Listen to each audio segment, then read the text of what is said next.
Yo, yo, yo, what's good, family? What's good with y'all, man? Welcome to PNP. You got you know who we are, Rashad and Dave. We in the building. We'll let a couple of y'all get in here. I know it's taking some time for y'all to get in. We're gonna have a special guest join us in a quick second. In a quick second, he's gonna join us. But Dave, you know how we start this thing off. You know how we start this thing off, Dave. How was your weekend, bro? Overall, pretty good, man. I had a sick kid on Saturday, but luckily he recovered swell. But overall, pretty good weekend. The last full week of school is this week, man. Damn, Dave, we been out. Nah, fam. We got this week and then we got next week. My daughter's honors night is Thursday. Kindergarten graduation is Friday. Juneteenth is Saturday. And then I think they get to go to school 2 more days the following week and just sit there. And then, then summer camp begins for the youngest. Yeah. For me, nothing much, man. I didn't talk about my tournament, man. Oh yeah. Dave wasn't going. Nah, see, Dave wasn't going to say nothing. Dave was going to come up here.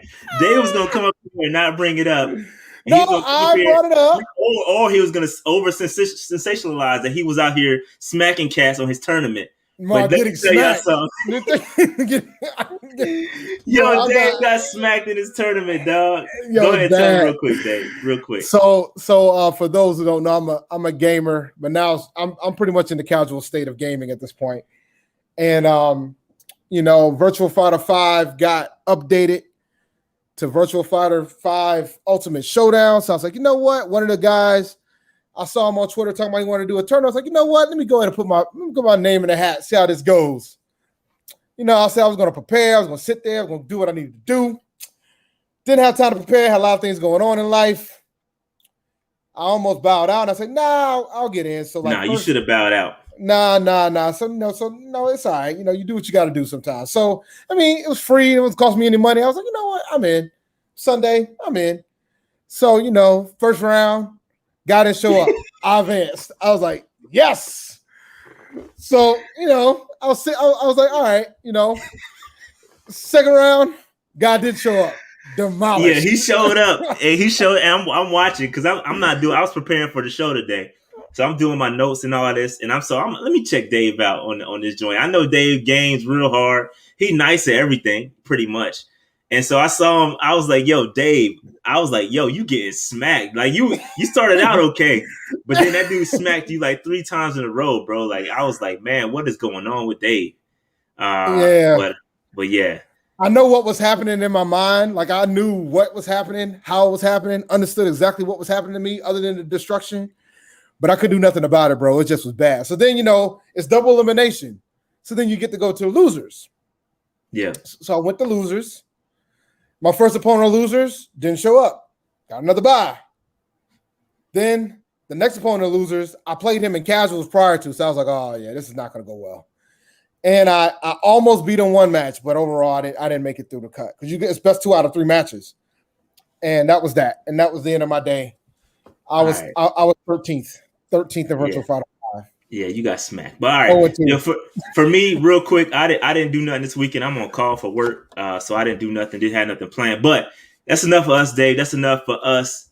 Dave, we got a special guest. You know how we like to do. We like to reach out to some other YouTubers, and this guy was heavily requested for a couple guys. So we monitor our chat, and they said, "Hey man, you gotta check out Panther's post." I'm like, "What? What's Panther's post?"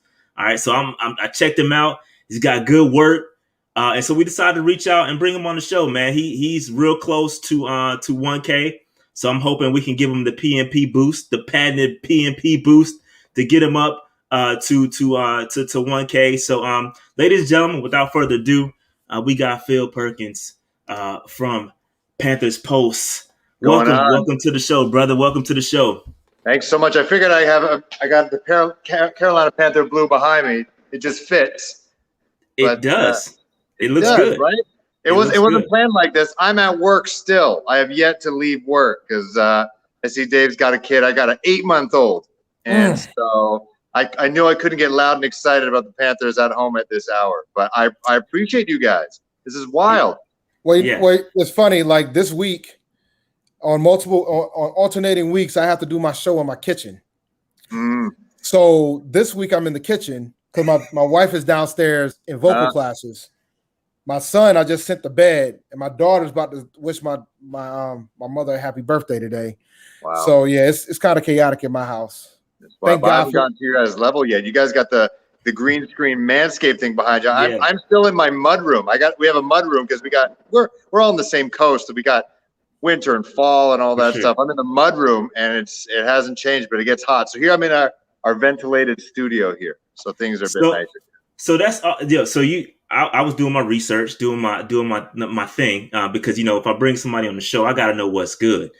So what's crazy about it is that you're a real you do this this broadcasting thing. This is what you do, and it's funny to me because we got 10,000 subscribers. I can't speak for shit. I bumble over my words all the time. I can't talk, but people seem to tune in a lot. So you've got an advantage because just tell my audience a little bit about yourself, how you became a Panthers fan, why you started the channel before we get into the topics. Yeah, so let's start with the Panthers thing. So, okay, I'm in Toronto, Drakeville, so not too far away from Charlotte, 5-hour drive or so, 5-hour drive. And so most people here are Bills fans. So it's a big AFC East town. So there's a lot of Bills, like Buffalo's like an hour away from where I'm at right now. A lot of Miami Dolphins fans, not a lot of Patriots fans, but that's basically our choice right now. And my family, we're big on sports. And so I got to basically pick and choose.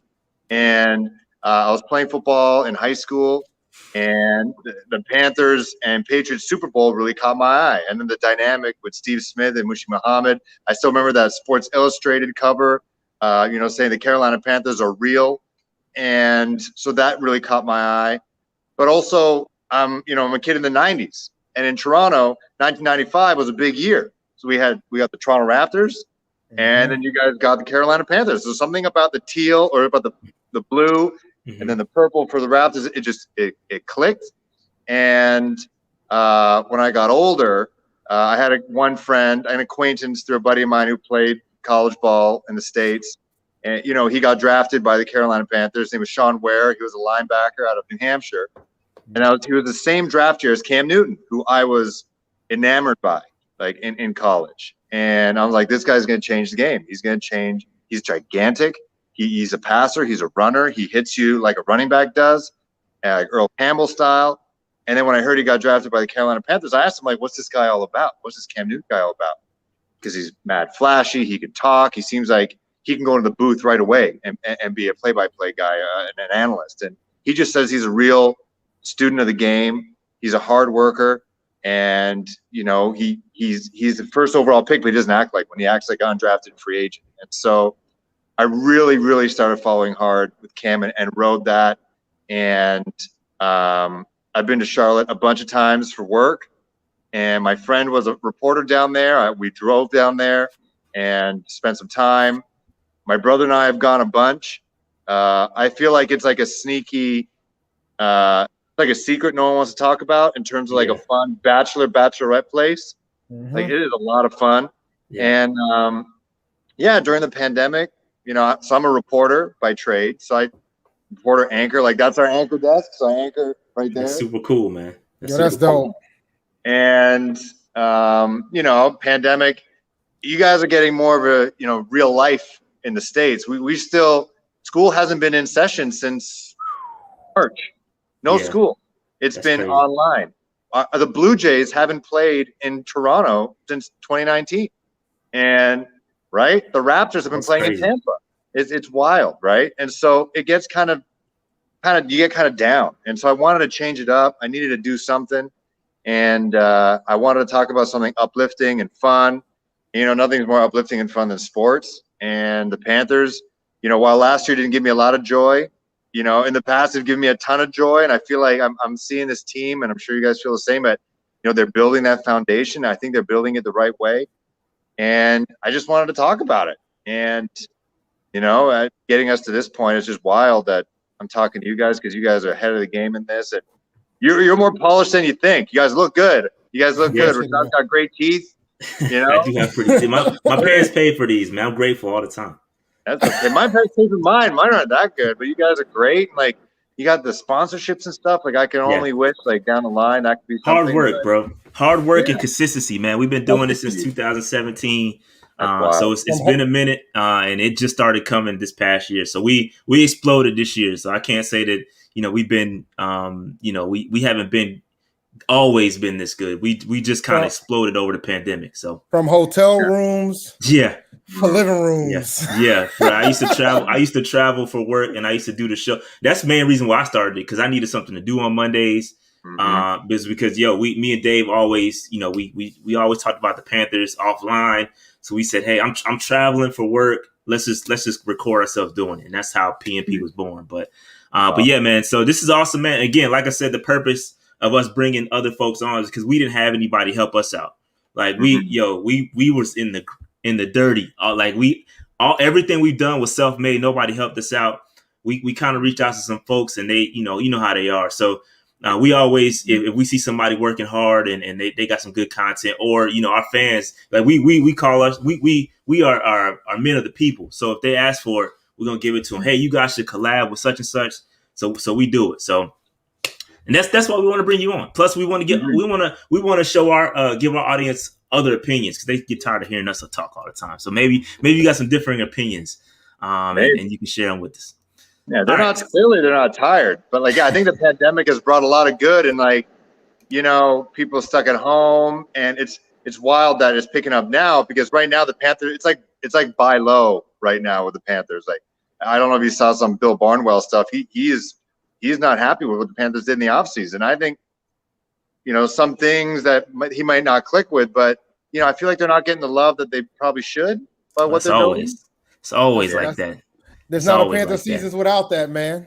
Yeah. But all right, let's go ahead and jump into some of this content. I'm going to share my screen here. You guys know how I do with the slide game. Before we get into the content, we would be remiss if we did not talk about our alma mater and how they performed in this track championship. Man, they went off. Dave, I'm gonna give you the floor since I think you watched everything, so I'm gonna give you the floor real quick.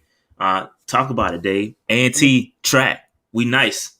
A&T track is world renowned now, brothers and sisters. A&T track, they ended up third place in the men's competition, fourth place in the women's competition. No other university was able to be in the top four. We got trophies on both the men and the women. We got national championships on the men's side in the 4x400. Randolph Ross run the 400 meter as well. So we got two national championships on the men's side, and Cam Sturgis won the 100 meter and the 200 meter on the women's side to take home some national championships. And we placed pretty good in some other events as well. So shout out to the team. Dwayne Ross, a few years ago, he had his ether moment when he was talking about these other coaches being shocked about the fact of how good they are. They need to start coaching their kids. And he showed what it takes and what the example is. And coming from a HBCU from the Mid-Eastern Athletic Conference, soon to be the Big South, it's big deal. Huge deal. Yeah, y'all know we always big up our university anytime. Football, track, volleyball, whatever you want to talk about, and we doing something good, we gonna talk about on this channel. And man, shout out to Randolph Ross, because this dude is a freshman too, dog, and he's about to be in the Olympics, man. Real talk. Oh yeah, he's going to trials. A couple of these folks are going to trials too. Yeah, this dude is a beast, man. The 400 meters, he's a monster, and without his performance in the 4x400, we would have lost, because we was in second to last before his before his when he got the baton, he got us back in first. So this dude Randolph Ross is a beast, man. So shout out to A&T track, man, for real. David, anything else? Go ahead. An interesting thing about the women, during the 110 meter the 100 meter hurdles, we had two women in the final, and we had one that had a shot at second, but she fell on the final hurdle. But because she finished the race, we got the points. That pretty much got us tied for fourth place. Nice. Because only the top four teams get trophies. So that, I know a lot of folks was like, man, she fell. I was like, nah, but she finished the race. And because she finished the race, we got the points. I didn't know that.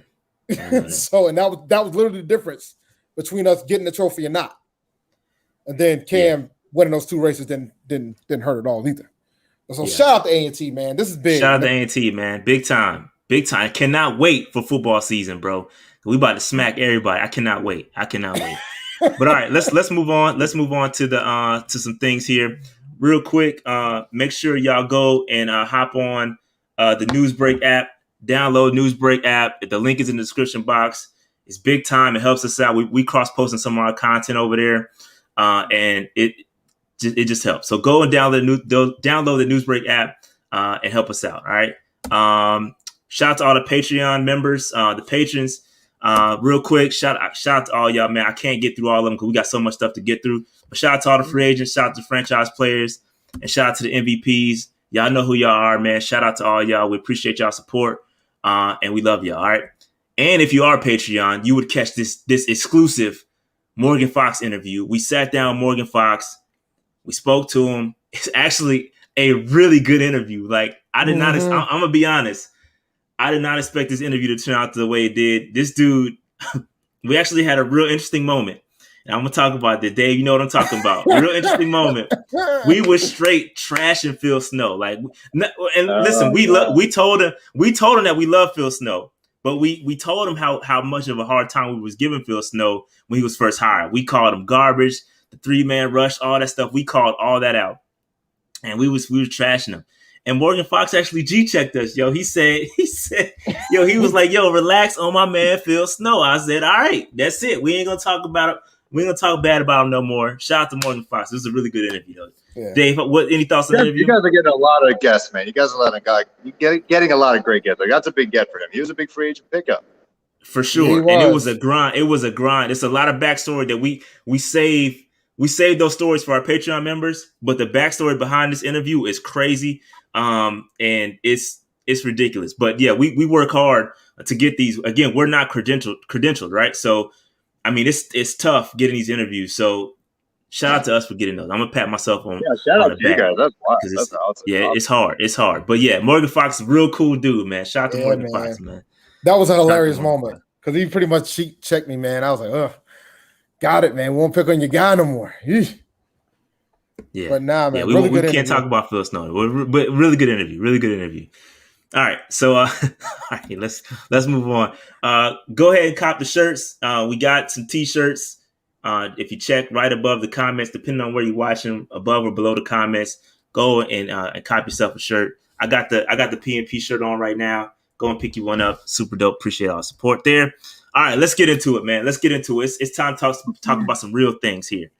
Because Clint Dix, it was reported today that is going to participate at Panthers minicamp on a tryout basis. Okay, he was supposed to try out with the Texans. I don't know if they didn't like him, they didn't pick him up, whatever the case may be. Didn't work out. But Clint Dix, former Pro Bowl safety. Okay, any thoughts on this? Dave, we'll start with you. All right, so for me, man, I'm wondering, and I'm assuming he got hurt. Otherwise, he should already be off the market, I'm guessing. I mean, he's too young to be out here in these streets, but I am open to taking a safety. We've been begging for a safety all offseason. We've been begging for a safety in the draft. We didn't get neither. So, hey, this guy will start day one if he's healthy. Yeah, what is he? He's 28 years old. He's a veteran. I don't know, whether he was injured or maybe he didn't play last year because of COVID. Because, a lot of players did not – I'm not sure if it was hurt or not. But, with this defense, we're talking about Phil Snow, the pressure is kind of on him because they're building this defense, whether it's in the free agency and even in the draft after last year. So the pressure's on him. But I feel like that'd be a great pickup. And like you mentioned, they're looking for a safety to get some depth there. With Jeremy moving back there as well, it wouldn't hurt to have a veteran there to kind of teach him the little tricks of the trade as well. I think it'd be great if it works out. If he stays healthy and picks up the playbook and shows that he can be that versatile player that they're looking for. Yeah, so just going back to with the Cowboys, because he was signed with the Cowboys. He was released before week one. He signed a nice little contract, and apparently he got beat out in training camp by a younger guy. But this guy, man, I think he got the raw end of the deal up in Green Bay when they had the coaching change. But the dude, he's a former Pro Bowler. You say what you may about the Pro Bowls, whether they count or not, the fan vote and all that stuff. And, you kind of, it is what it is with the Pro Bowls. But I did a little digging. All right. and found a couple things. So take a look at his Pro Football Focus grades, because these grades are actually pretty damn good. I was not expecting this, and 67 it was his lowest, and that was his rookie season. I mean, everything else was 70 plus. I mean, that and 70 is good in PFF. Green is good, right? So he has been a really solid free safety when he's on the field, when he's available. The dude, and when he plays, I mean, he played in all 16. Look at the thousands of snaps that he's gotten. I mean, that's a lot of snaps that he's played. And so it's just interesting, man. It's really interesting. I don't know why he's out there right now. I'm not sure why he's available. I'm assuming he opted out for COVID. I'm assuming maybe. They say he was released though by the Cowboys, so I don't know. I don't know, man. Also played nobody picked him. Trash franchise. He played with Green Bay, right? They play in big games at Green Bay, so he's battle tested, like you're saying. For sure. Yeah, he played with Green Bay, played with Chicago. This dude, I mean, the guy is a solid player. I'm not sure why he's not out there, or why he is out there on the open market, but. But I did even more digging. Okay, I did a little bit more digging because y'all know how I am. I gotta dig. Okay, and so what I found was, Dave, and this is going to be interesting to folks here.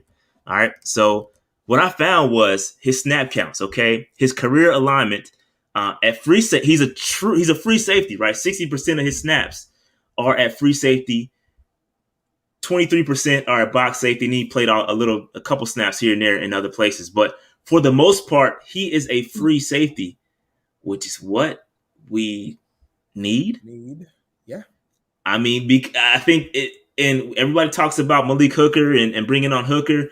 Hooker is the one, he's got the real injury issues. Okay. And so I personally would take a flyer on Malik Hooker. But Clint Dix, I mean, this dude is a good player when he's available. He's a good free safety. I'm not sure what hesitation is behind. I mean, I guess he hasn't played in a full year, so you got to figure out what's there. But if he's got could he pass a physical? Is he in shape? Right. Like, we don't know any of that right now, right? But now, this, like, in my eyes, the fan base, as bad as they complain about a safety, this is a no-brainer. Mm-hmm. We got to get him in here. Get him in there, and he needs to acclimatize. And there are a couple players that we drafted, like Brady Christensen, who hasn't played in a minute. Or no, he did play last time. But there are players in the draft who haven't played.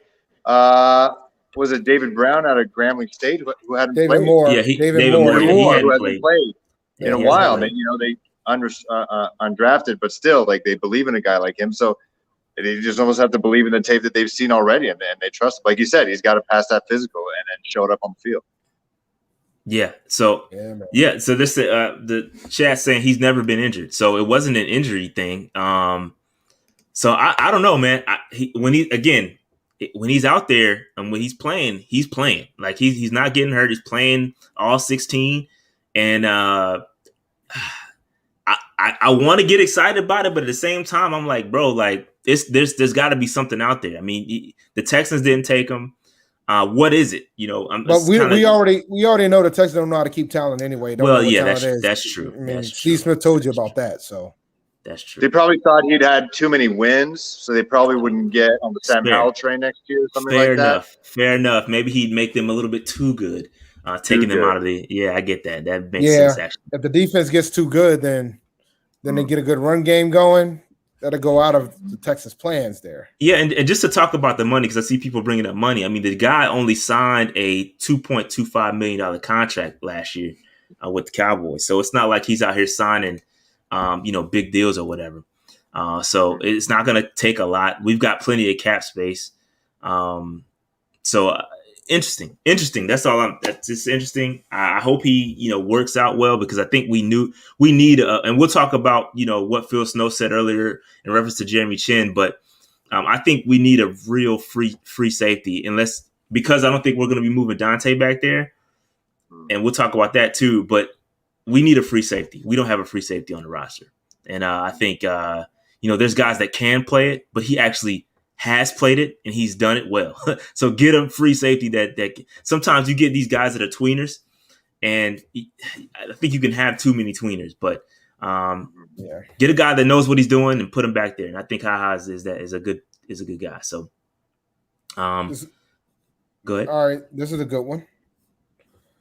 I won't be mad if he gets beat out. I won't be mad. But I mean, right now at this point, we need to put him in, see what happens. You know, that's how I feel about it. Like, I think we know we the Panthers fan base know that we're not happy with the safety position right now. We've already moved Jeremy Chin to one side. We might as well go ahead and try to finish the other side. That's where I'm at. Yeah, they picked up a couple of South Carolina guys, right, who hadn't played Ike. I forget his last name, but they picked him up as well. But he could, I don't know, like the younger guy. Who's the younger guy? I don't know who the younger guy you're referencing. They're talking about Malik Hooker in the chat, bringing on Malik. But he's got that injury, and I personally, I take a flyer on Malik too. I think it's worth. You might as well. There's nothing to lose at that point. But I mean, Clint Dix, he's only 28, so you're not talking about a huge age gap. And I think he fits that youth movement that we're trying to do moving forward. So it's not like we're signing a 34-year-old guy. I think Clint Dix fits that the age. So I like how they're bringing in Pro Bowl, like guys with high upside who've done it before. Like with AJ Bouye, he was a Pro Bowler as well, and he's had success. And I like what they're doing. They're getting guys who've been there and who performed at the highest level, who could be an extra voice in the room. And I like what they're doing. They got the young guys up front, and they got Hassan Reddick and such as well. They add that veteran presence, but then they sprinkle in that little bit of experience on it, and I think that's a good move if he goes through with it. Yeah. So you brought up a good name. It's a great segue to the next topic, and that is AJ Bouye. I'm going to be honest with this. And so the news is that AJ Bouye is apparently going to move to nickel, and they want him to play nickel. And I'm going to be honest with y'all. To me, this makes absolutely no sense. This makes zero sense to me. I don't like it. It makes zero sense, and I got to call it like I see it. Okay, y'all, you know who I am. I'm going to say it. This is something that I do not like. Why in the world would you move this guy to nickel when I think Dante Jackson is the nickel guy? And I get it. Dante's going on a rookie. He's got on his contract year. He wants to prove himself an outside cornerback so he can get the bag. So I get that. That makes sense from Dante's side. But from a team perspective and putting the right players in position in the right places to succeed, this makes zero sense to me. So I did some research. I got some numbers, okay? AJ Bouye, throughout his entire career, anybody want to take a stab at percentage of nickel snaps he's played? 12%. 4%.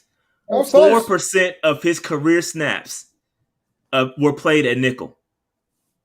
Okay, he is a through and through outside cornerback. You don't move him. He's played outside cornerback his entire career, and he's proven so. He's been a Pro Bowler there. He's played very, very well when he's healthy, when he's available. He's been very good.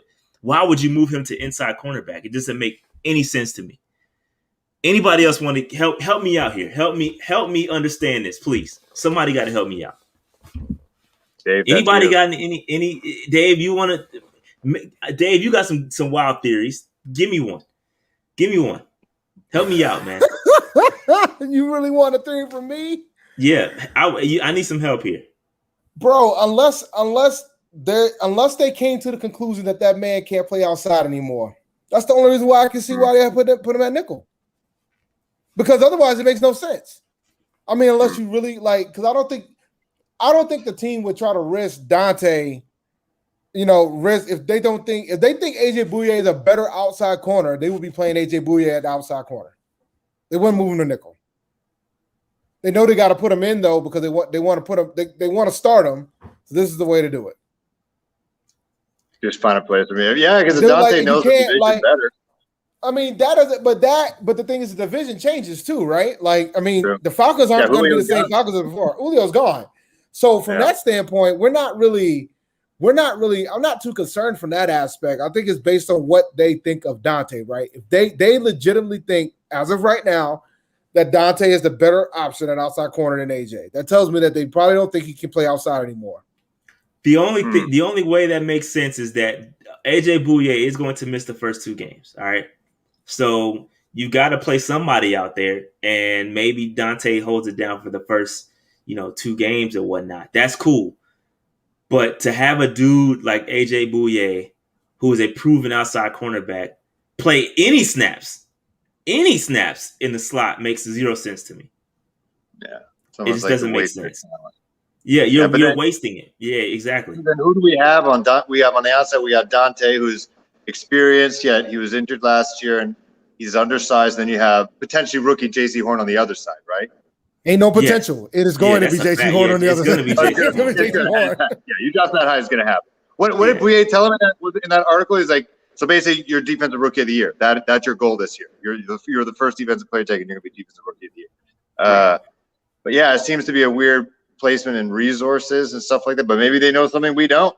Maybe he lost his gas and the speed or something like that. Who knows? Something's up, man. I'm telling you.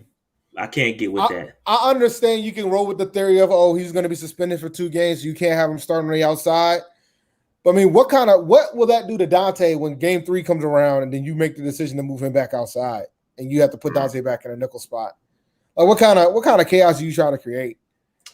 Man, well, if you listen to Phil talk about Dante, I mean, they really, again, Dante's just got to stay healthy, right? I think the biggest thing with Dante, and a lot of people said this, and I agree with you or with them, is that, Dante should be probably playing free safety. I mean, the guy's got really good ball skills. He's extremely rangy. So why not put him at free safety where he can have everything in front of him and just react instead of playing cornerback? Because he got a hit. I mean, yeah. Gotta be able to tackle. Got to hit less running backs to do. Yeah. No, I mean, I mean, and I'm not trying to knock Dante, but I mean, corners. There's one thing corners don't typically like to do. You know what that is? Ask Dion. Yeah. Dion said it's not lucrative to be hitting folks. Right. Yeah. So,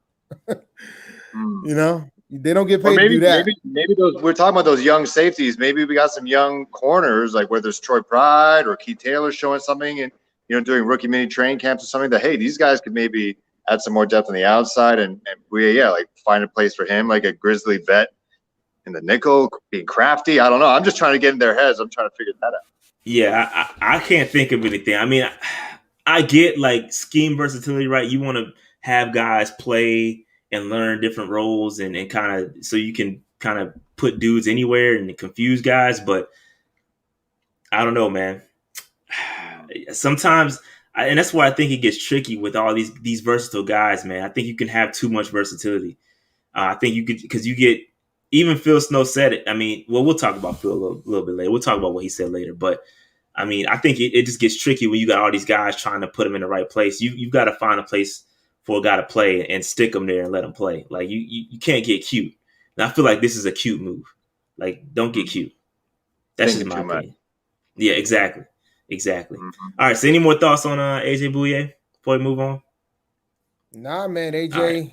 I hope he succeeds at a nickel, but, man, that says something for me. Yeah, I don't know.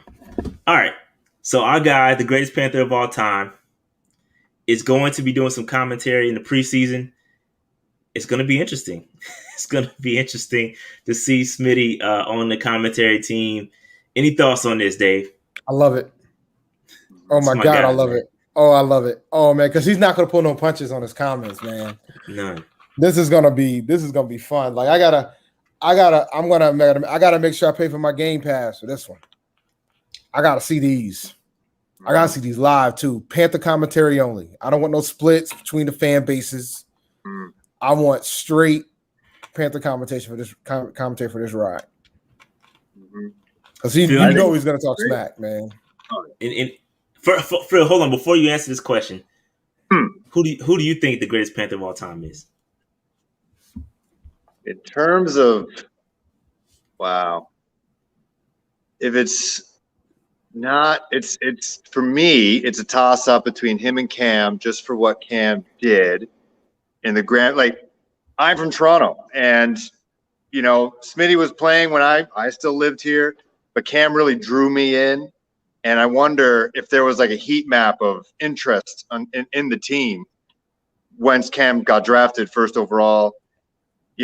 Where, search histories of Carolina Panthers, Cam Newton, something like that across North America or beyond. I wonder if he would have, I think he would have a bigger heat map than with Smitty in terms of growing the brand, but also what he did on the field as well, right? He won the MVP in 2015, took him to the Super Bowl.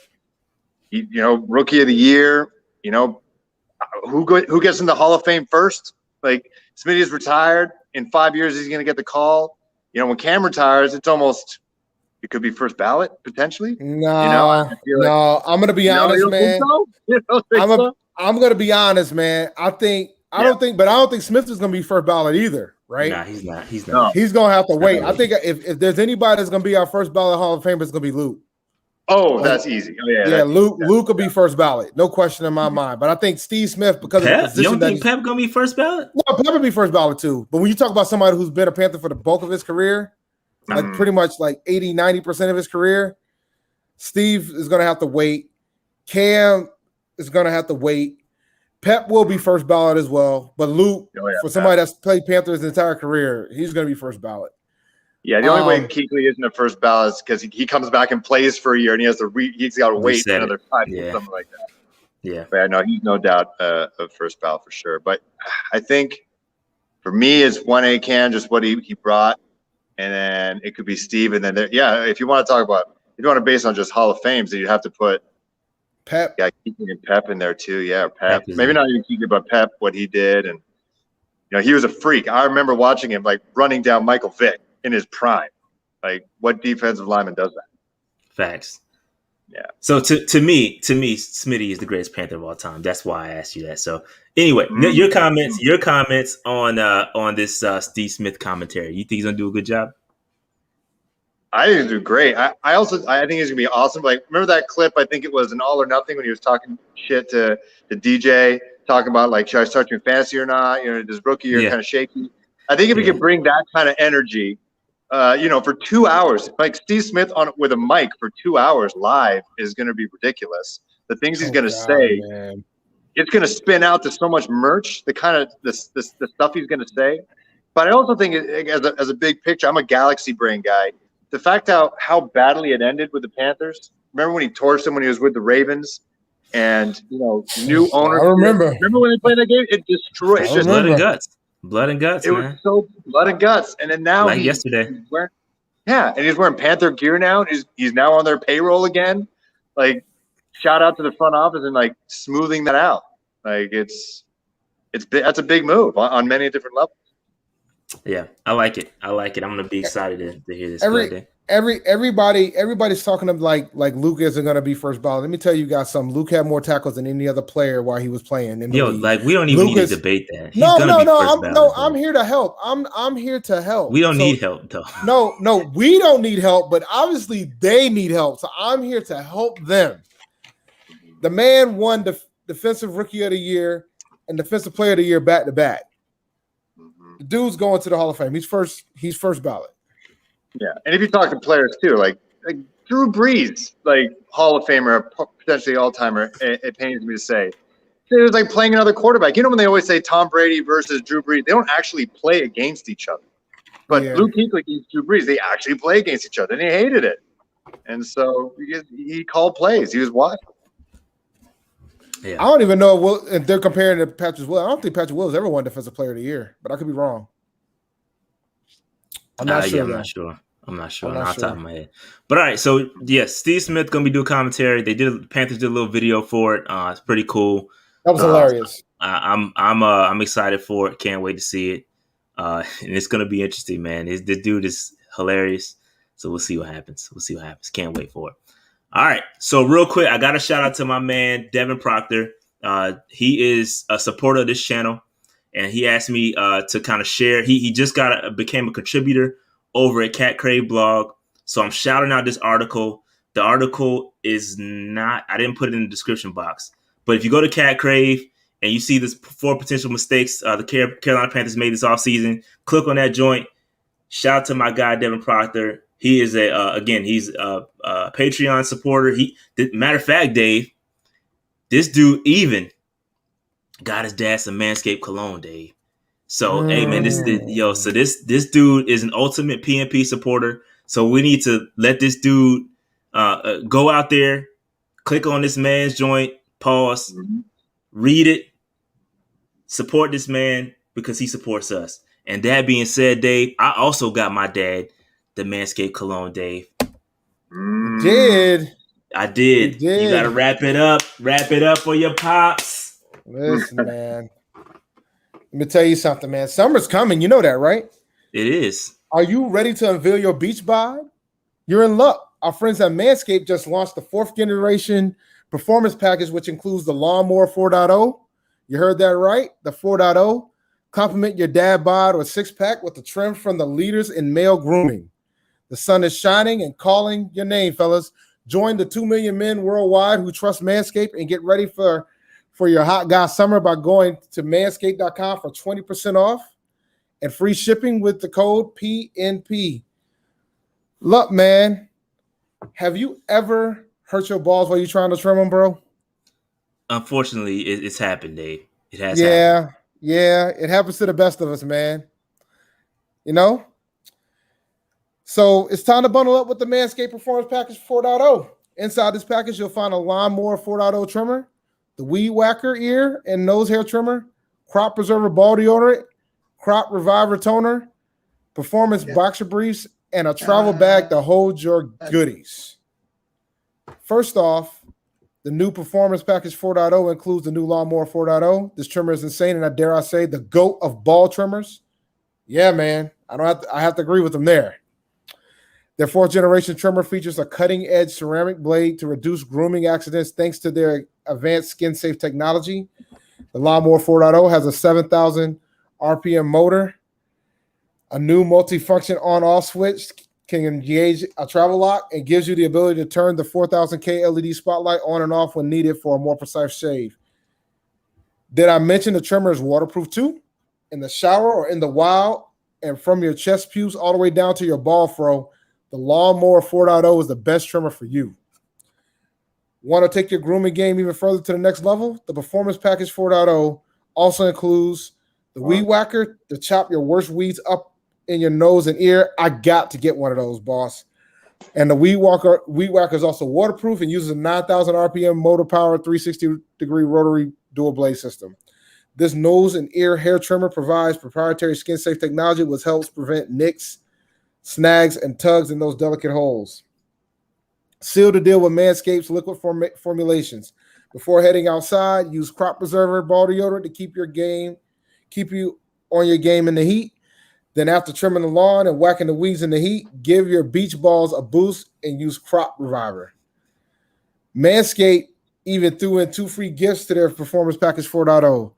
The Manscaped Boxers and the Shed Travel Bag. Bring your comfort and boxers to another level.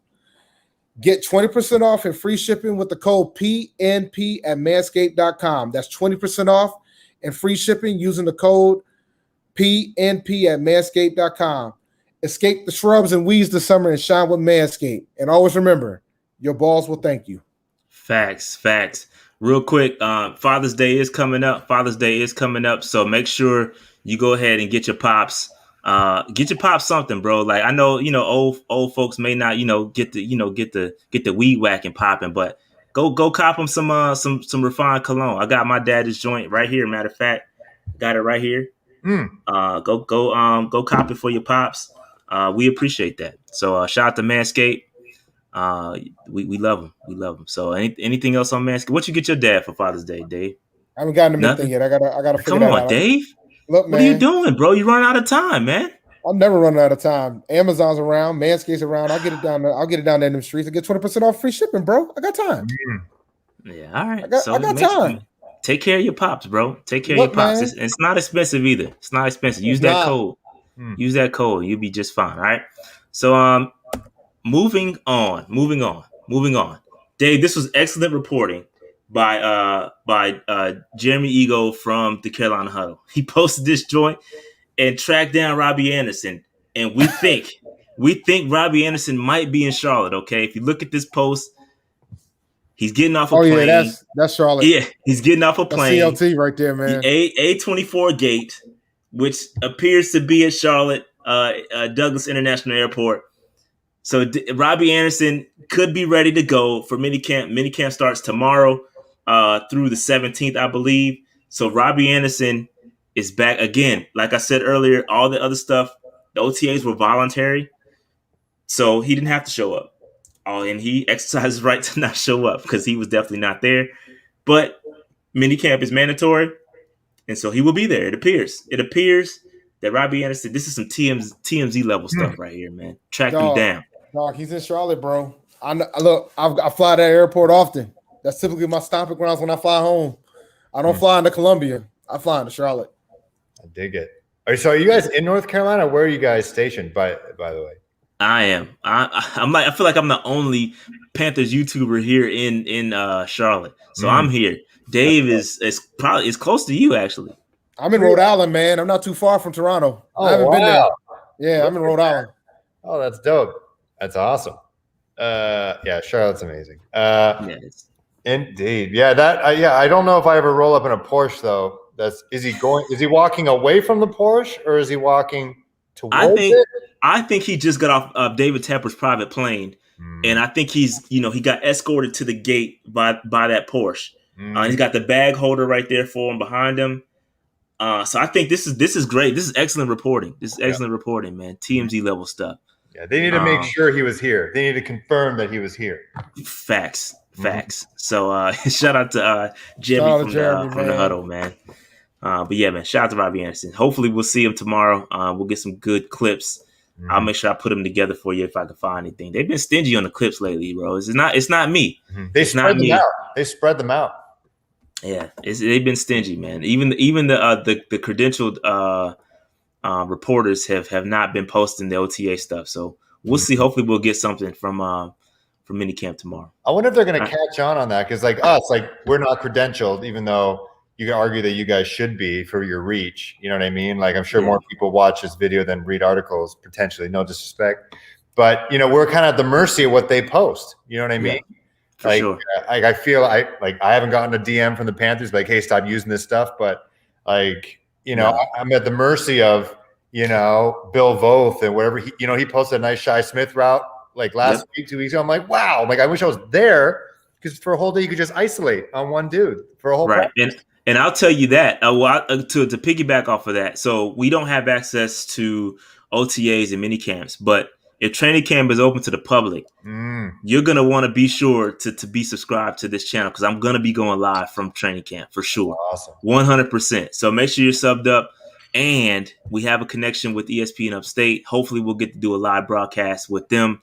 It's going to be awesome. So make sure you are subbed up because training camp is going to get really interesting if we get all the access where we've been told we're going to get. So just stay tuned. All right. All right. So, all right, let's get into it. This was kind of the main attraction here. These coordinator interviews, some of these joints were real telling. Phil Snow is the guy. And again, we were tough on Phil Snow starting out. Dave wanted him fired at week 2. I said, Dave, wait, I think he's going to turn it around. And I think he did a good job on the back half of the season. He admitted that to him. He admitted that himself during the interview that he turned it around in the latter half of the season. He's got a bunch of young guys.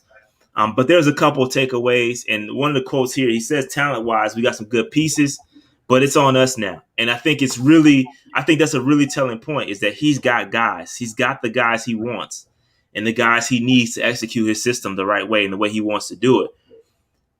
And again, I'm just a little nervous about the versatility aspect because you got so much versatility that it's going to be tough on the coordinator to get the best out of everybody. You got to put guys in the right places to see. And when you have so many versatile guys that you can move around, maybe you're missing something, and maybe you may miss, putting somebody in the right position because you have so many other guys trying to play the same position. So I feel he admitted that, though. He admitted that in the interview. He said, yo, I got a tough job. So is there any other main takeaways that you guys, I don't know if you listened to it or not, but are there any other takeaways that you guys had from these interviews, or from Phil Snow's interview specifically? I'm going to be honest. I haven't watched any of them yet. That was on my list and I haven't done it yet, but I've heard like some of the highlights of it, some of the things that you were saying. I think Phil Snow was pretty honest. Everybody I talked to that's watched it said it was probably one of the most straightforward interviews from a coach that they've had in a long time. Mm-hmm. So that says a lot about him. I really haven't had the time to watch it, but he's transparent with what the process was during the season, for what I understand. So that's a good thing. Yeah, I haven't watched it either, but like I said earlier in the show, like the pressure's on him because he's getting the guys, he's getting the talent. Like whether it's Morgan Fox or Hassan Reddick or Denzel Perriman, you got veterans there to go on top. Or even DeQuan Jones, former captain with Tennessee, and him and Derek Brown, another year under his belt. You got Brian Burns, who's hungry as hell right now. You can tell. And so the pressure's on him. Like he's got versatile players. Is he a versatile mind who can try to coordinate this stuff? You know what I mean? And I think he did an okay job with Jeremy Chin. Like used him properly. Like if they did end up drafting Isaiah Simmons that year, like what could they have done with him? But because Jeremy Chin is, in my opinion, done better than Isaiah has so far in his career. What could they have done with that, first round type talent? But I think he's got a lot of pressure. Like seeing with him and offensive coordinator Joe Brady, they're both kind of proving it in their own way right now. Like Brady, can he prove it to be a head coach? And Phil Snow, can he prove it to be, the main dude on the defensive side? That's why I say that he has kind of no excuse at the end of this year with all the stuff they're bringing in.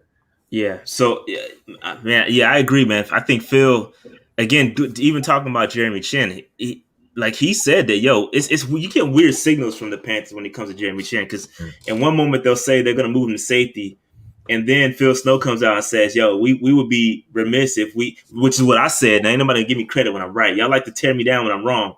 But Phil Snow said what I echoed last week. And I said, you can't box this man into safety. You have to move him around. You have to play him all over the place. Use him in the same manner that you used him last year. That's how he succeeded. You can't just box him in at safety. He didn't necessarily walk it back, but he did say that, last year, Chin played more from the front back, meaning he played a lot of snaps in the box. And this year coming up, he's going to play from the back up. I mean, he's going to play more snaps as safety, and you're going to see him kind of blitz and stuff. But he mentioned, he's like, we can't have a guy like Jeremy Chin in the secondary and not blitz him. Like, he's too good. He's too quick. He's big. You can't not blitz him. So, again, I'm with Phil. I'm with what Phil said. You have to put him all over the place. Mm-hmm. You got to line him. He's a weapon. He's a chess piece. You can't just stick him back there at safety, which is why I think a high Clint Dix or a hooker signing is so important, because you have a real safety back there that you can stick back there and allows you to move Jeremy Chin around. We also know who's going to get cut. We also know who's going to get cut in training camp. There could be some guys out there that are name brands who get cut in training camp. Like, pick him up. Maybe some from Seattle. Scott Fitter keeping his eye on that. Who knows? Yeah. So I like Phil Snow. I think, again, we were tough on the dude coming out. And listen, Morgan Fox, dog, we rock with Phil Snow now. We told you that in the interview. We don't want no smoke with Morgan Fox or his people. He might got shooters just like Robby Anderson. So he came from LA, so you never know. Morgan, bro, we don't want no smoke. We love Phil Snow, okay? So shout out to Morgan Fox, shout out to Phil Snow. We rocking with Phil. I think he's gonna do a good job. But like I said, he's got the pieces now. He's going to have to execute with what he has. You got Hassan Reddick. You got Brian Burns. So he actually has a partner now. DeQuan Jones, Derek Brown, Morgan Fox. And then, the real question mark is the linebackers. You talk about Perriman. Can he play all 17 now? Or is Shaq going to step up? Because I'm sorry, Shaq is overpaid. I'm not the biggest Shaq Thompson fan. But the linebackers, there's some question marks for me in the linebackers. But the secondary, if we can get if Clint Dix is signed and he can, return to that Pro Bowl level or somewhat to that Pro Bowl level, that secondary is going to be so good, man. I just think we turned a weakness to a strength this offseason. If Horn pans out and if Dante Jackson plays well and stuff. So we'll see. We'll see what happens. So any more thoughts on Phil Snow in the defense before we He's got to teach Shaq Thompson how to tackle properly. I hate how he hit sticks. He always hits sticks, man. Yeah. He kills me with the hit stick attempt, and then you got guys like Kamara just bouncing, spinning off. It kills me. But if you can teach him how to do that, that's it. But you just I feel you there with the Shaq. When Shaq plays, sometimes it makes me a little sad. Because he'll look good and he'll make like a highlight play. And in the next play, he just disappears. It's consistency. Consistency for Shaq. That's all we need. Mm-hmm. And he's not. I'm sorry. He's not worth the money he's getting paid. No disrespect. I don't like the pocket watch, and I'm not. And it's not his fault, right? He signing what's being offered to him, but I just don't think he's worth what we're paying him. Right. So that's just my opinion on it. But anyway, moving on from Phil Snow, let's talk about Sean Ryan, because Sean Ryan also spoke, who is our quarterbacks coach. Talked a little bit about Sam Darnold and how they're working on his feet. They're saying he's got the arm.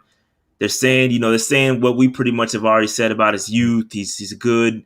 He looks good out there. They're excited about him. Blah blah blah blah blah.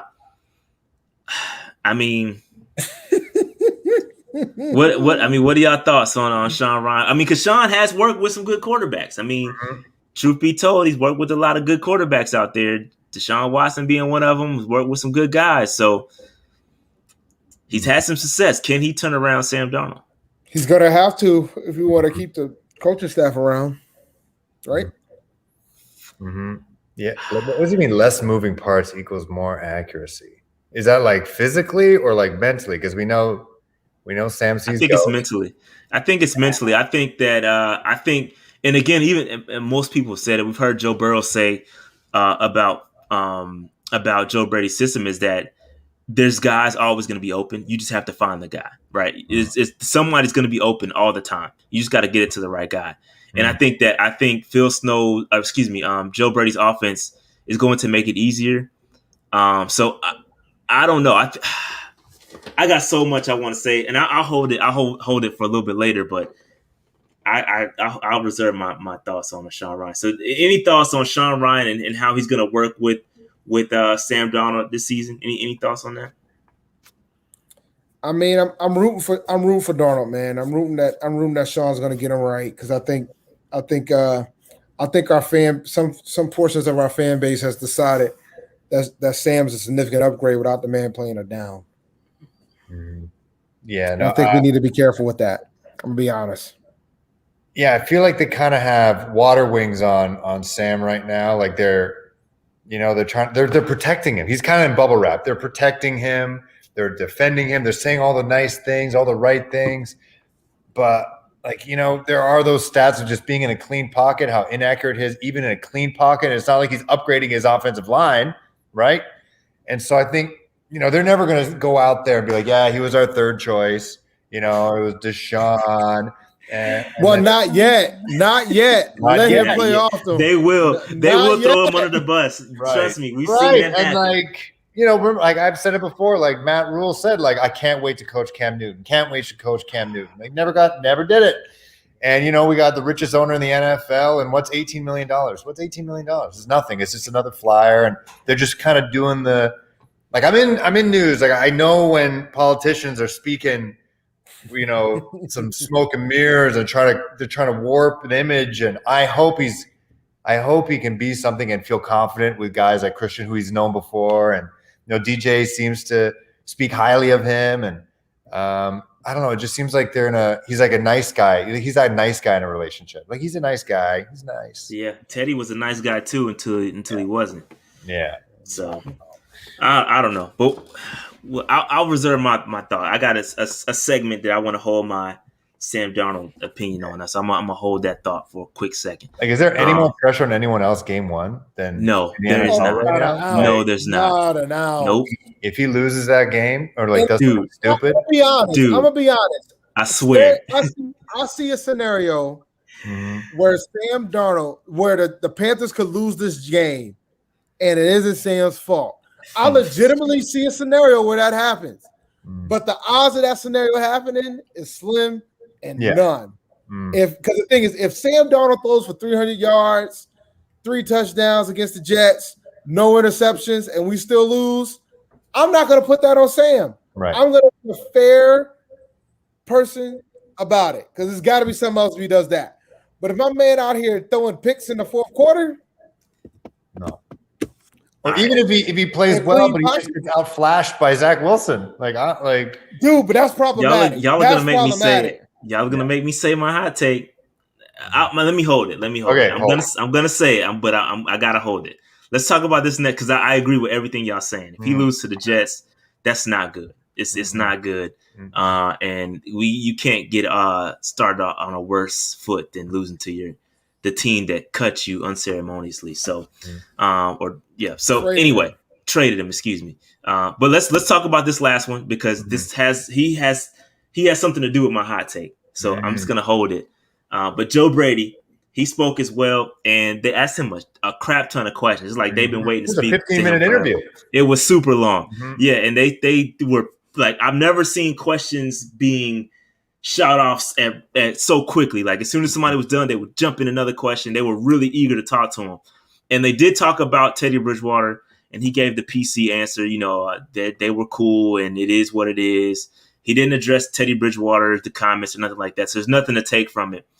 From that. But he did talk about Sam Darnold. He talked about why they picked him up. They talked about the youth. They talk about he loves working with them. The same PC stuff. He also talked about Christian McCaffrey. And one of the biggest things to take away from this is this bottom quote right here. Panthers offensive coordinator Joe Brady says his mindset has not changed in regards to Christian McCaffrey's usage after his injury-plagued 2020 season. Now. What did I say? Now, go ahead, Dave. Number one running back in fantasy, guys. If you got the first overall pick, take him. Take him. And Chuba, you got to wait, buddy. You ain't getting no carry. Trying to tell y'all. Most important handcuff in fantasy, though. I will say that. Oh, for sure. That's a fact. Most important handcuff in fantasy is Chuba. But you're going to have to wait, buddy. You might not get 5 carries at this rate. You'd be lucky to get 5 touches. So, I mean, really from his interview, I didn't get much from it outside of the Christian McCaffrey talk, outside of the, there was really nothing to really get from it. It was real kind of chalk answers.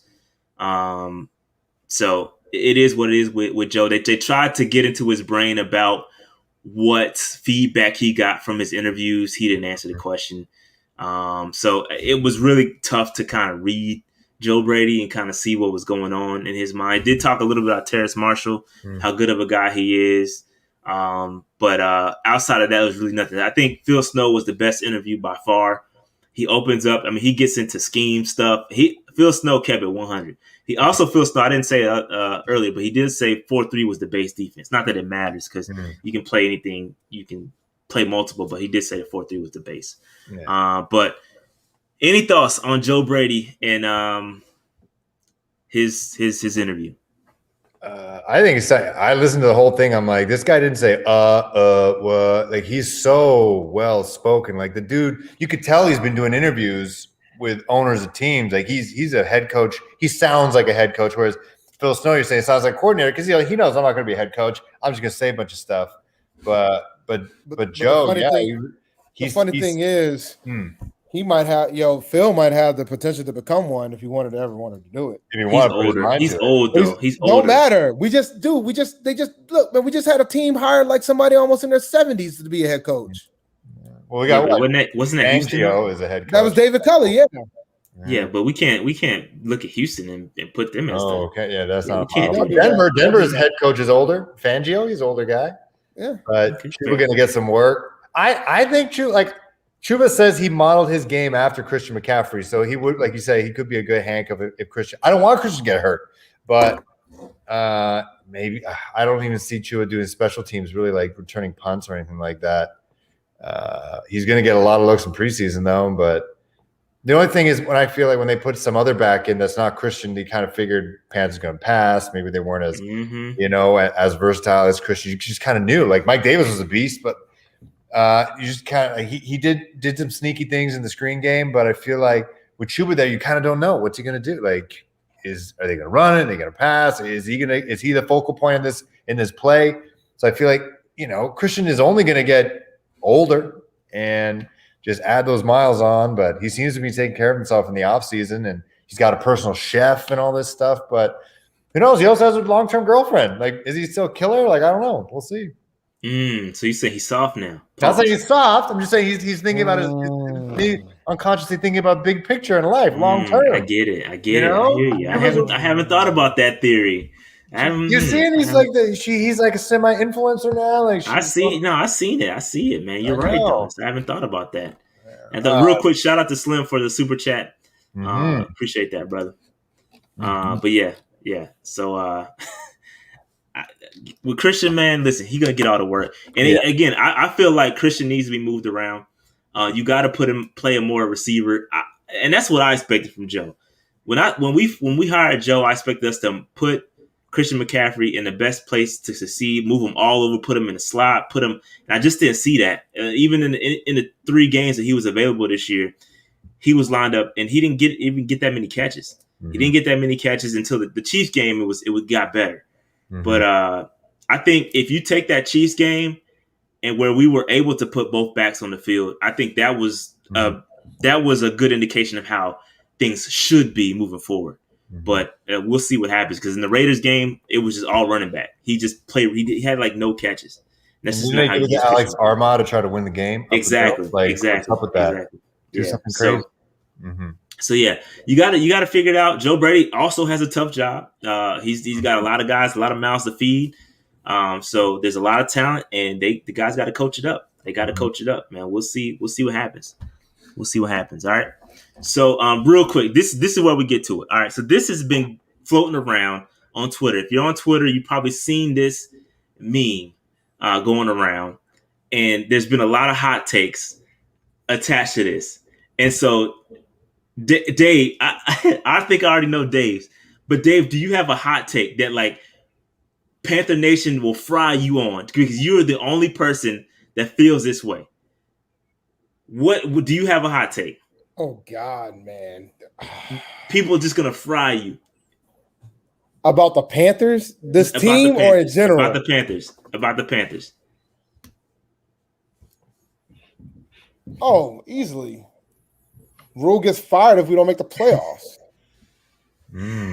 Yeah, you've been trying to fire Rule since week 2 last year too, man. Really? No, he has. No, not week 2. But I was right about the whole fourth quarter thing though, and the lack of adjustments because he had a former player saying the same thing that I was saying. So I mean, I would get fried for that. I could talk about the Darnold situation. We didn't even bring that up about the whole. You can do a whole month's worth of videos on Darnold. Oh God! So mine is related to Sam Darnold, but I was gonna say I'm surprised you didn't say your DJ Moore hot take. Because I know you got a DJ Moore hot take to get fried for, Dave. Nah, man. If you guys watch, don't back down now. No, I'm not back. If you guys watch my mock draft that I did this week, you would some of you guys might like some of the picks that I made, or at least particularly one. I drafted your boy, man. 50% catch rate and all. I think it would do better than that. See, there it is. I knew you couldn't help yourself. You couldn't help yourself, man. Taking a shot at DJ, bro. It wasn't a shot. I mean, the numbers are the numbers. I mean, it's not a shot if it's true, is it? So Phil, do you have a hot take that's kind of it's just to you, like you own it? This is the way you feel, and you get fried for it. Well, Jake Delhomme was fun to watch. He's a great commentator, but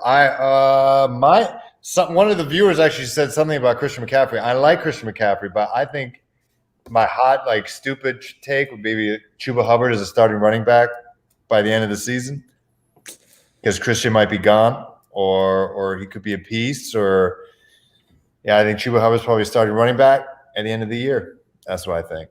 Rule loves him because Rule chose him. Rule didn't choose Christian.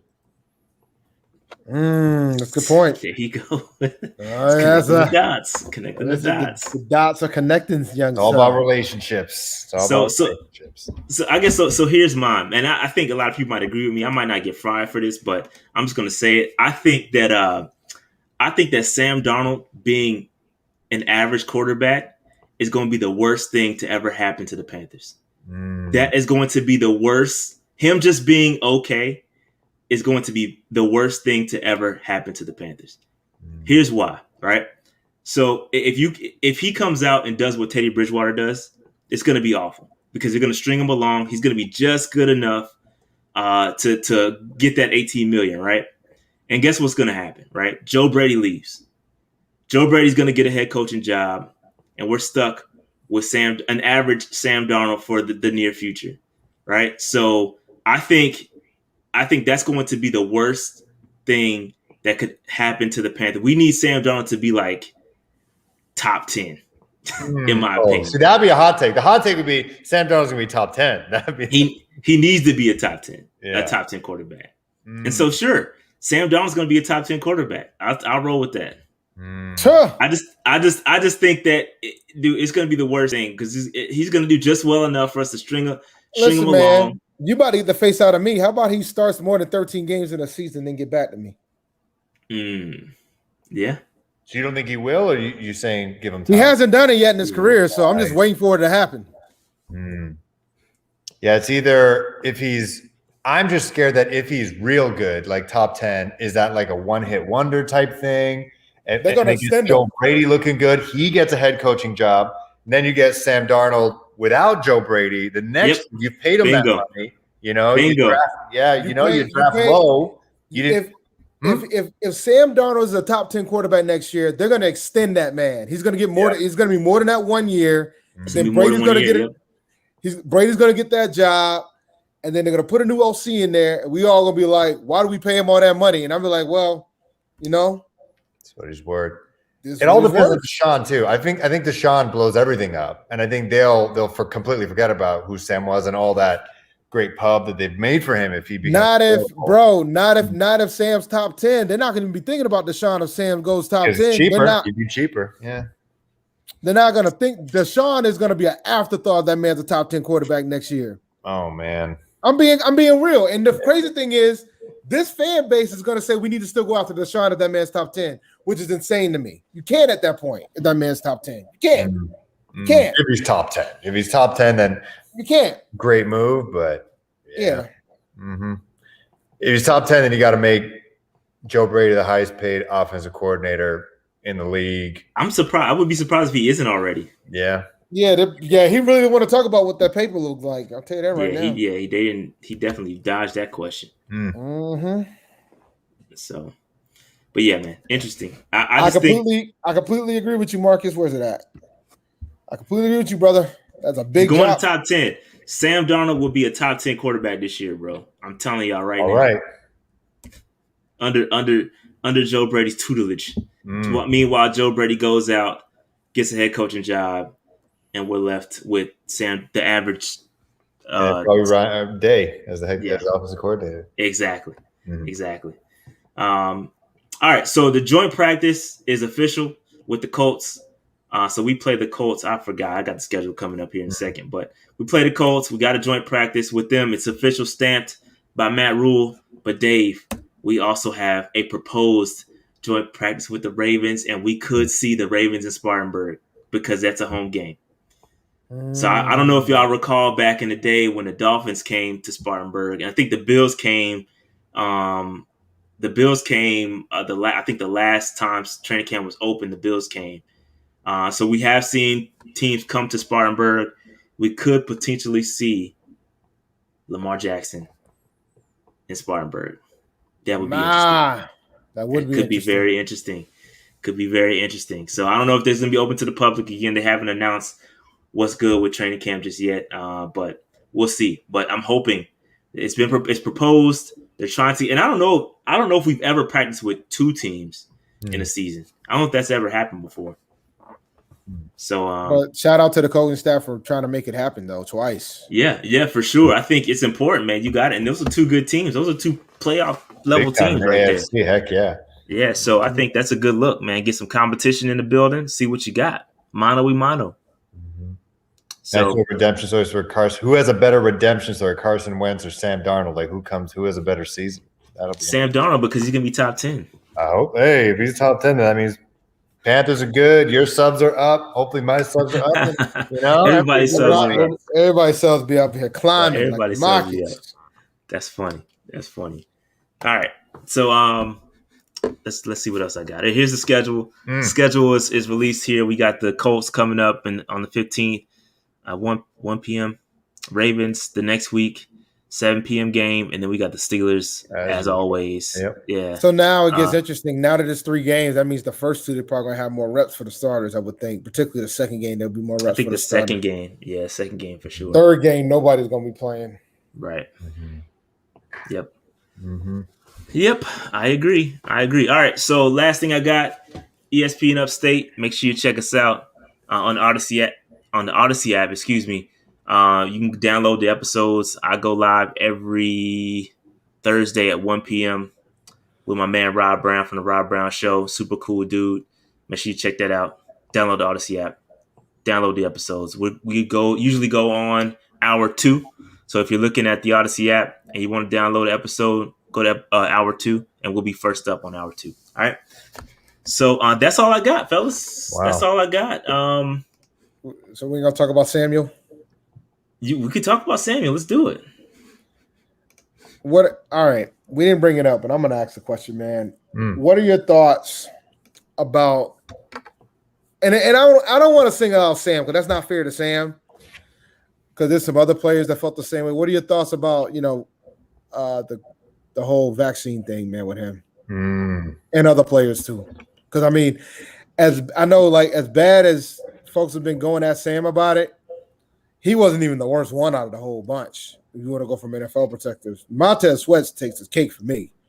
But I'm always of the opinion that it's your decision. You can do what you want. It's your call. You know what I'm saying? It's your body. That's how you feel about it. That's how you feel about it. I just think, God forbid, that man turns positive. We already know what the discussion is going to be. We already know what it's going to be. Mm-hmm. I mean, I think so. I talked about this on Rob Brown Show, and he asked me about it, and I said the same thing you said, Dave. I don't think it's ain't none of my business what he does or what he does with the shot. I mean, I told him, like I said, I got it because I want to travel, so I'm vaxxed up. But if he don't want to get it, that's his business, bro. He want to do more research, and that's the same way I felt. I told Rob, I felt the same way. I felt this thing, everything he said with the research. I get it, bro. You gotta research and see what's going on. It ain't been out long enough. So I get everything he said. He's got to wait to see, weigh his options. So if he don't get it, that's on him. Like I feel like it's his. Ain't none of our business. And in fact, I said this on the show too. I think it was tasteless to ask him. Yeah, you don't ask. I don't think it's none of your business. You don't ask people who they vote for. Yeah, that was tasteless to ask him. You don't ask that kind of question. That's his business, bro. Mm-hmm. Yeah. Mm-hmm. They ain't the public's business, and you put him in a messed up situation. Now he getting slandered all over the media because he ain't got a vaccine. That's his business to get. You ask the players they get the flu shot? Like what we doing? I think part of the problem why I think the reason why the media, and you know how I am when it comes to the media and things of that sort, but I think part of the reason why the media, no offense, man, I think part of the reason why the media asked them the question, the reporters asked them the question was, I guess the NFL, based on the percentages of the players and the staff, the more people that are vaccinated, the more things that you can do. You do more one-on-ones with some of your players. Some of the coaches aren't vaccinated either. So when they're not vaccinated, they can't have one-on-ones with their players. That can impact the team. That can impact wins. That could put you at a disadvantage. So I can understand why the media made the decision to ask the question, because I think that's going to be a factor. Like there's some level of normalcy that doesn't come if the team doesn't hit the certain percentages that they got to hit. So I understand why they did it. I get where you're coming from that standpoint. And like I said, it's his decision. He can do what he wants. I get why but I understand why they asked, because I think the percentages isn't where they expected it to be.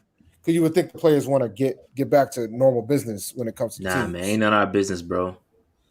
If I don't volunteer the information, don't ask me, bro. Ain't none of your business whether I get it or not. If he don't want to get it, it's not mandatory. Yeah, if it was mandatory and they made him get it, then sure. But he ain't got to get it if he don't want to get it. And the science-wise, if he gets sick, he'd get sick. But if he were to give it to coaches, if they were fully vaxxed, nothing's going to happen to them. It would if enough of the players are fully vaxxed, it's not like he's going to create this outbreak, right? Like put other people at harm. And we played a full season without a vaccine last year, bro. Like it's cool. Like they got the protocols in place. They know what to do if somebody gets it.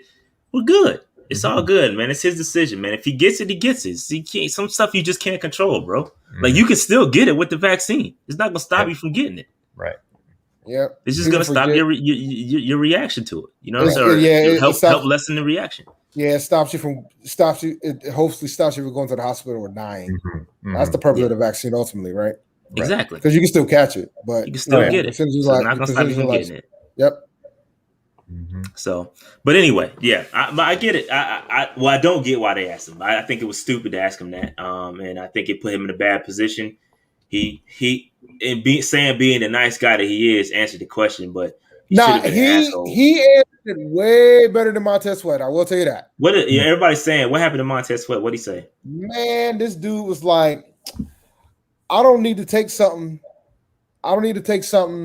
without it being treated when I don't have it. So like, if I get it, then maybe I'll take the shot, type of thing. That's the type of vibe that he was bringing, right? So he doesn't really know how it works. Yeah, he doesn't. No. But he said, "Well, I'm continuing to get my research." But the thing is, him being in Washington, they have a lot of resources that other NFL teams don't. So like, they brought in the doctor that helped make the vaccine. And it's they're like, I don't know why they did something like that. I was like, but you're the one that said you asked for more information, so we brought the source to you. Because there's a lot of hesitancy within the players about taking the vaccine. But like I said, it's their decision, it's their call. I mean, some people feel like, all right, you're gonna keep saying you're doing the research, you're still doing research, but then some people can also come back and say, well, it's been a year, like what you waiting for? It's been 6 months, what you waiting for? So it all depends. But Brady's not getting promoted, bro. I don't see that happening. I also don't see Rule going. Like if they show regression, like early regression, maybe. But I think Rule can't trot out another 5-win team. No. At least we agree there. No, he can't trot out another 5-win team. He can't, especially if Christian's healthy the whole year. You can't. Yeah, he can't. No, he cannot.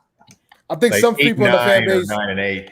Yeah. That range, he's safe. If he hits like 4 or 5 games, challenge for the division. Yeah, he's got to be in there. He's got to be in there. That was I agree with Fed now. Shout out to Fayetteville, that's my hometown. Shout out to 2-6. I don't agree with Fed now. I agree with everything he said. I agree. It's broken. No, everything he said. I'm anti-Panther now. That's what it is. Yo, Dave, you do have a vibe. I'm honest, bro. I'm honest, bro. What you want me to do? Oh, man. I'm just honest, man.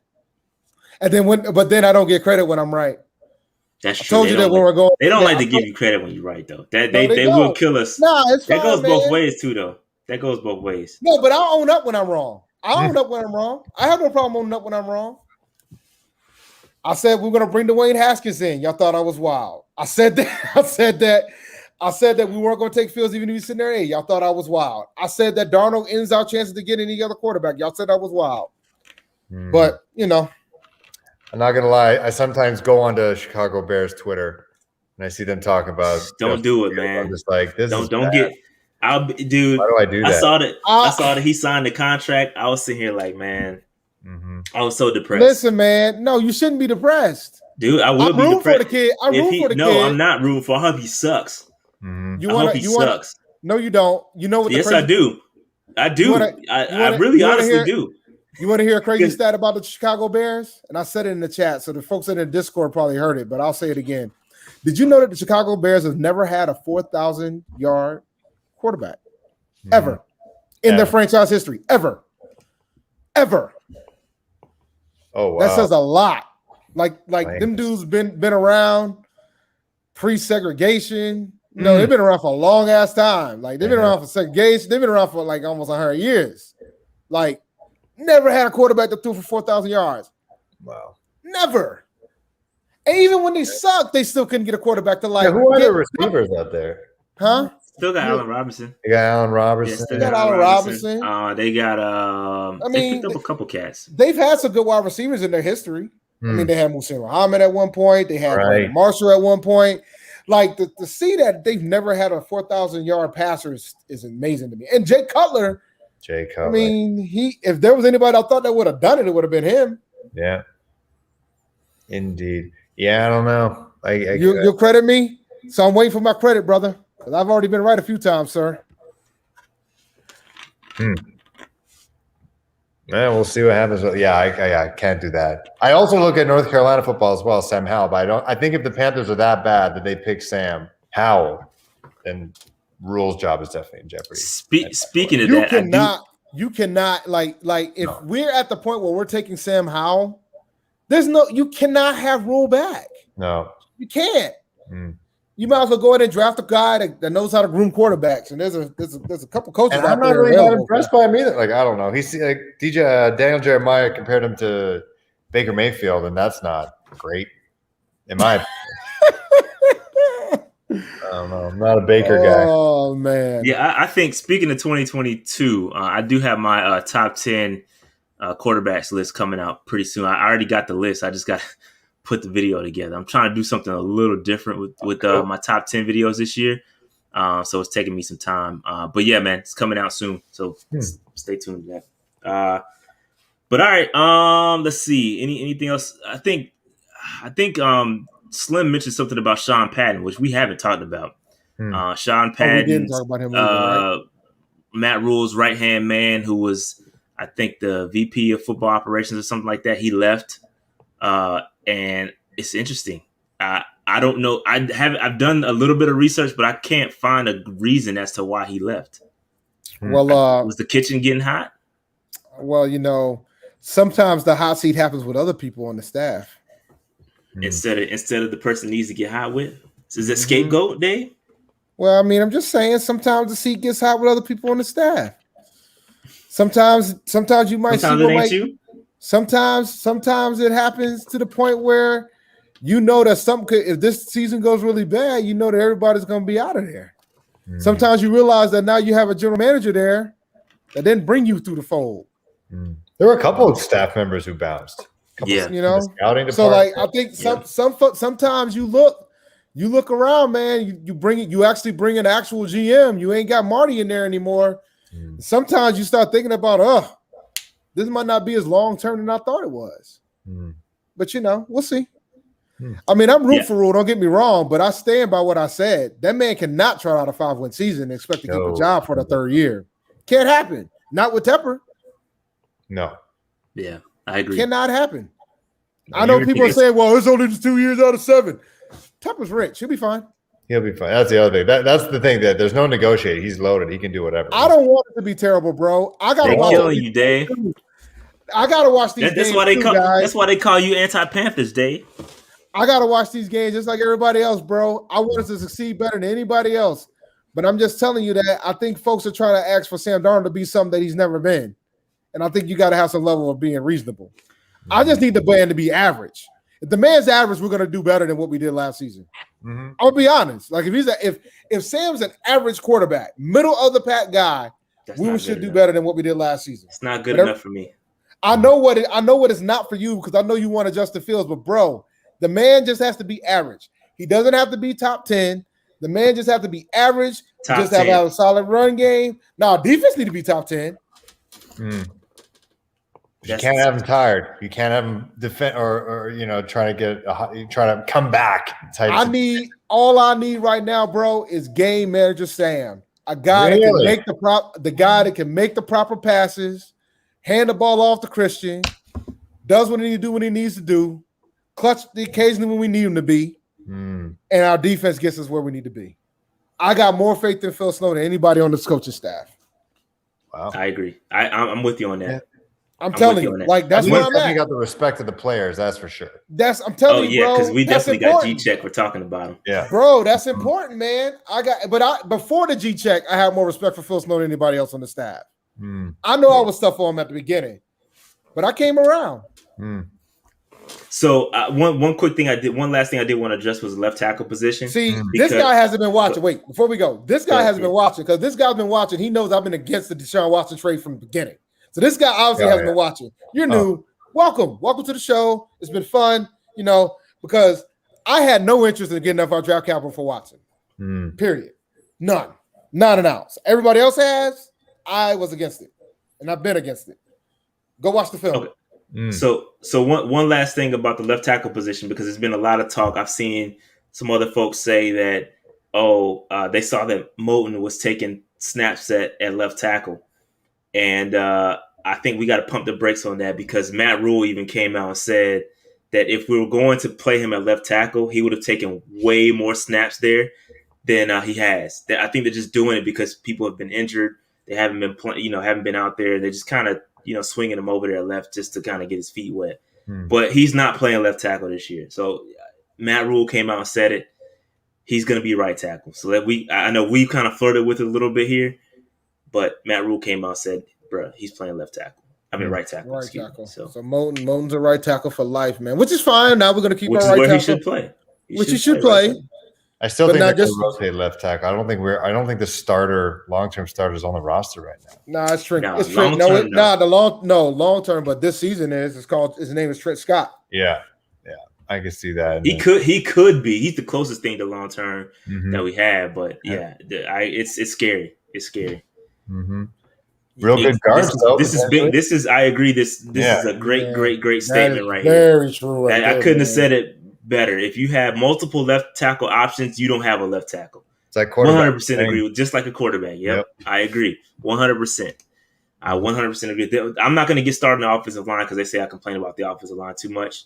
But I did want to point that out. So I'll spare you guys the offensive line complaining today. No, because we still need a left tackle, bro. We're about to start Cam Irvin or Trent. Well, Trent wins the job, I'm cool. Watch Cam start game one. Yo, if Cam start game one, I got a weird feeling. Starts all right. So now let's clear this up now because we got to get this clear. Because I don't want everybody to butcher Darnold, but if Cam Irvin starts and we know he ain't gonna have no blind side, I can't kill Darnold too much, bro. Which is what he did have with the Jets, is he did have a blindside protector in Becton. Yeah, and that's a gigantic man. Yes, it is. You can somehow see ghosts after that. That's kind of scary. That means he saw ghosts with the other four. Yeah, he saw it in front of him on the other side, and he saw it when it was coming. Mm-hmm. So, all right. Anything else? Anything else? We can shut this thing down. Get Phil back to his keys. You have a serious production, Rashad and Dave, man. Like, this is wild. This is crazy. Took us a long time to get here, bro. I know. I could imagine. But just the hotkeys and the production value, and you guys are, 2-man band. Like, it's wild. It's crazy. Like, it's definitely humbling to do this and, see what you guys are working with. It's wild. It's so good. Yeah, anytime, man. Anytime you got any questions, you're a media guy, but if you have any questions, not in this realm. Yeah, it translates. I'm sure some of it translates. It'll translate. If you need any help with anything, because I said the same thing to my man Clay from Pantherology. Same thing. Like, if you ever need any help with anything, just hit me up. Feel free, bro. Like, we've been in the game for a little bit. We're not the oldest in the game from a Panthers YouTuber perspective, but we do pretty well over here. Built a nice little following. So yeah. So anything else, Dave? I think that's it. That's all I got. Before we close, we gotta let everybody know where we can find Panthers Post, and then we can close it out. Sure. So yeah, where can we find all your information, the Twitters and all that good stuff? Yeah. On Twitter, it's just at Panthers Post and then the number 1. I've been focusing on the video. I should be better on social on that. But yeah, if you just type in Panthers Post on YouTube, it's there. And you can also follow me on my other Twitter account, like my professional one. It's just at Phil Perkins CHCH. And I retweet a lot of stuff like that too, like all the Panthers Post stuff. But yeah, if you just type Panthers Post on YouTube, it's pretty good to find it there. And I try to do once a week right now. And I think during the season, I don't know how the streaming situation works, but I'd love to just watch games, stream people watch me watch the games. Yeah, we do that. I do a recap type thing. Yeah, but, we do that. It's pretty cool. Yeah, you'll get a lot of good, especially from other teams. They'll give it to you, bro. No, that's okay. Yeah. But so speaking of socials, because we've been pretty bad at our socials too. We actually picked up a social media manager. Wow. We're on Instagram now. So at Panther Nation PC on Instagram, at Panther Nation PC on TikTok. Well, I just got TikTok PC on Twitter. Yeah. So everything. We're on everything now. And so we got people that's gonna do the stuff for us because I'm terrible at it. So sometimes you just got to outsource. So we'll be on all this, man. We're going to be posting highlights from this show and other shows that we do. And it's going to be fun, man. So yeah, social game is what we're stepping up now. We got to get our socials up. So yeah, this is true. I'm trying to work on it. I'm doing more of the college stuff. We're going to do it. We're gonna do it. I'm doing it year round this year. I'm not waiting like I did last year. I got a top 10 quarterbacks video coming out, so it's coming. It's coming. All right. So that being said, man, we're gonna shut this thing down. This was great. This was fun. Again, you're welcome back at any time. Keep pounding, fellas. Keep pounding, guys. We out. See you.